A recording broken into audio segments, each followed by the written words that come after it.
امام نے مجمع کو دیکھنا شروع کیا، کہا پہلے آپ لوگ سوال کریں گے یا پہلے میں سوال کروں؟ اب وہ اور زیادہ پریشان، کہا یہ اکیلا آدمی اتنے بڑے مجمع سے کہہ رہا ہے کہ آپ سوال پہلے کریں گے، میں پہلے اتنا ہی نہیں یقین ہے اپنے علم پہ۔ امام نے کہا آپ پہلے سوال کریں گے پہلے میں سوال کروں گا۔ تو جو عیسائی آرچ بشپ تھا، جو ان کا پوپ تھا، جو سب سے بڑا ان کا پادری تھا، اس نے کہا ہم لوگ تو بہت زیادہ ہیں، آپ ہی کیوں نہیں ایک ایک سوال سب سے کر لیتے؟ امام نے کہا تو پھر میں آپ ہی سے شروع کرتا ہوں۔ پتہ نہیں لوگ ہیں یا نہیں، اسی نے دعوت دی تھی۔ امام نے کہا پھر میں آپ ہی سے شروع کرتا ہوں۔ کہا فرمائیے۔ امام نے کہا یہ بتاؤ حضرت عیسیٰ کو مانتے ہو؟ کہا ہاں۔ کہا کیا مانتے ہو؟ کہا ہم مانتے ہیں وہ ابن اللہ تھے۔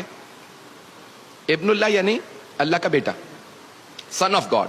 وہ ہم مانتے ہیں کہ حضرت عیسیٰ اللہ کے بیٹے تھے۔ امام نے کہا میں بھی حضرت عیسیٰ کو مانتا ہوں۔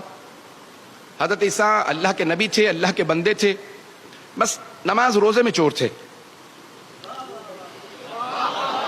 جیسے آپ خاموش ہو گئے نا، وہ سارا مجمع خاموشی میں چلا گیا کہ امام نے کیا کہہ دیا۔ لیکن وہ عیسائی آرچ بشپ چیخنے لگا، کہ کس نے آپ کو مسلمانوں کا عالم کہا؟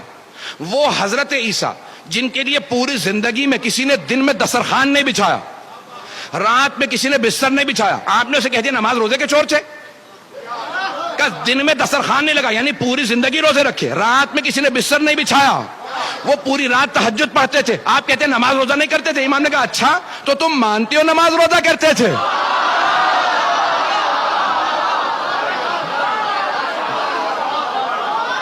مناظر ایسے ہی ہوتا ہے۔ امام نے کہا اچھا تو مانتے ہو تم نماز روزہ کرتے تھے؟ کہا ہاں بے شک، جناب عیسیٰ نے پوری زندگی تہجد پڑھی، پوری زندگی نمازیں پڑھی، پوری زندگی روزے رکھے۔ امام نے کہا اچھا یہ بتا نماز روزہ کیا ہے؟ کہا نماز روزہ عبادت ہے۔ امام نے کہا پھر سن، جو عبادت کرتا ہے وہ عبد ہوتا ہے، ابن نہیں۔ جو عبادت کرتا ہے وہ بندہ ہوتا ہے، بیٹا نہیں۔ پتہ نہیں توجہ ہے یا نہیں۔ امام نے کہا وہ بندہ ہوتا ہے، بیٹا نہیں۔ امام نے کہا تیرا سوال؟ اس نے کہا میرے پاس کوئی سوال نہیں۔ آپ نے سوال چھوڑا ہی کہاں ہے؟